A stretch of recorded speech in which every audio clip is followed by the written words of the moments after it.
We're in this room again because, again, it is the quietest room in the house, and again, you may hear other background noises, but here we go nonetheless. This was a train of thought about liberty, of course, that I had kind of a while ago, a couple months ago or something like that.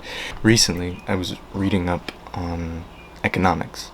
I came to learn that the more official or professional idea of what economics is the study of human behavior regarding this relationship between unlimited want and limited resources.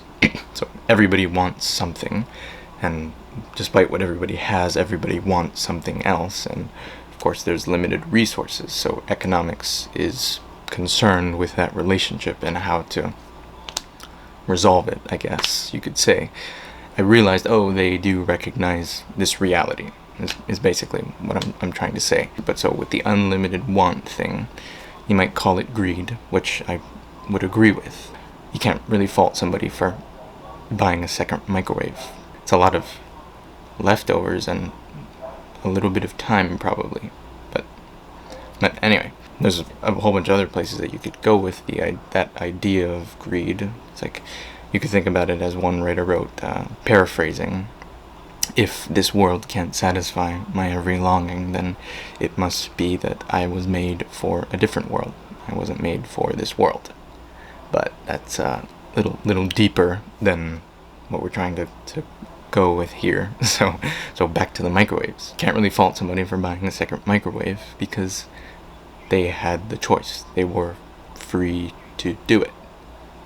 Liberty. That's the definition of liberty, is it's concerned with freedom of choice, having the right to do something. And when you think about it, technically everyone has the right to do anything. We have free will. And you might say, well, you still have to buy the microwave. And again, with the principle, you could say, well, not really. You could have just taken the microwave without paying for it or whatever. If I took your microwave, I have the free will to do that if I willed to do that for whatever reason I wanted to, but not without consequences, not without repercussions. My right falls within the parameters of the law.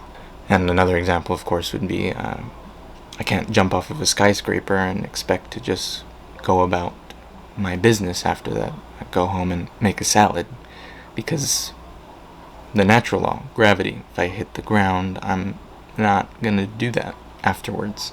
So my free will falls within the parameters of the natural law, or the laws of the government. That's where the stipulation is with the whole idea of free will. But that's where the liberty comes in, because the laws, i.e. the Constitution or the Bill of Rights, give you your rights. They give you your liberty. You would call that the sovereignty.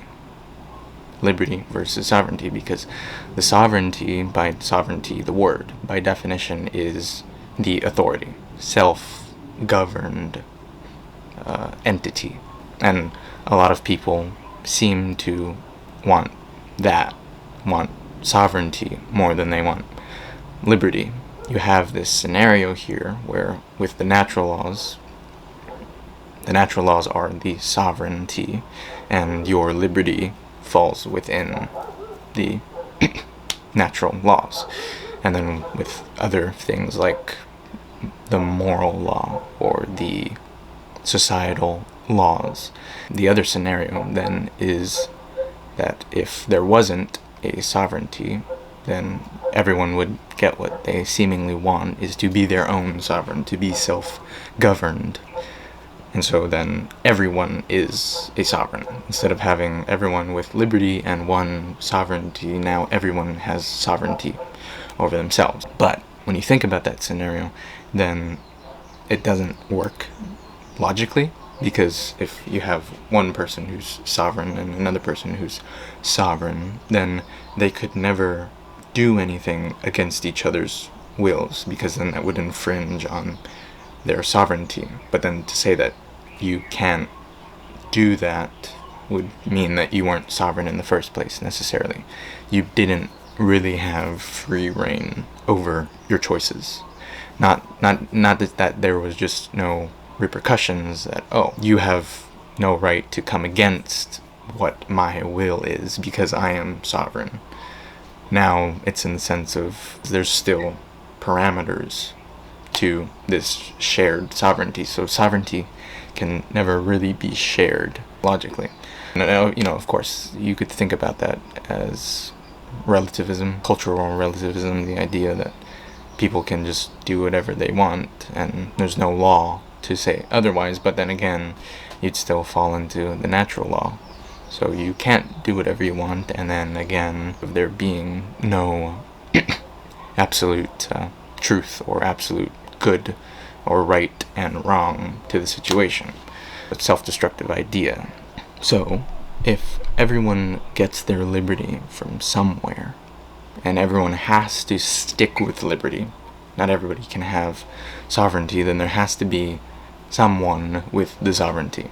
But if the one person with the sovereignty is like everyone else, if I have the sovereignty and everybody else has to stick with their liberty that comes from me, then they're subject to my imperfection. They're subject to my unlimited want. The perfect sovereign would have to be a perfect being, a perfect person, to hold that title, to dictate fairly what everybody else can have, the rights that everybody else has, and they would probably have to love everyone, every party in concern. Otherwise, somebody would get the short end of the stick somewhere. There's this principle. It kind of touches on the idea of the song from last week about what you want to do and what is reality. I will talk about that more later. The ultimate kicker here with all of this is that I get to choose. I have the free will to choose who I will make sovereign in my life. We all have the free will to choose who will dictate our will, who will set the parameters for our life. Because we all have unlimited want, and we all can technically do whatever we want, we can decide who will put the reins on us. Of course, there is the aspect of, well, you're self-restraining, but why? What are you restraining yourself for? In respect to who? In respect to what? Like I mentioned earlier, the moral law. There are those who don't recognize the moral law as being a thing. Back to that whole relativism thing, the sovereignty versus sovereignty. But where does that come from? Where does that... It's very impersonal, it's very intangible, but yet it's so powerful in the lives of people and the choices that we make. Who will we let dictate what is the right thing? Will we make ourselves sovereign with the exception of certain things, or will we surrender ourselves to someone else? Best case scenario, we would want that someone else or that some place else to be that perfect place or person. However, one stipulation here, it's important to recognize, back to that whole idea of, yes, we have free will, but not without consequence. If the thing that we allow to give us our liberty, if the thing that we allow to be sovereign is wrong, then it's still wrong. Like with stealing the microwave, there will be repercussions. In the end, the truth will always bear witness for itself. Truth will always be known to someone. The truth always nags at people. Especially if you're looking for the truth. If you want to know where that right place to submit yourself to is, you will find it. You just have to be willing to accept it, wherever it comes from. Even if it's not you, even if it's not me, we can choose. We just can't decide what happens after that. So, like with the optimism, the due diligence is to find where that is, to find that best case scenario, that perfect place in such an imperfect world with such an imperfect heart and life that would make things a lot easier, I think. I should have mentioned this in the last video about optimism, but I don't claim to be right about everything. I don't claim to have the sovereign will over the things that I talk about. These are just some of the resolves that I've come to. I thought they were interesting, and again, it's just things I felt like I could share with people, and if you found it interesting too, then cool. Yeah, so that's about it. I'll see you next time.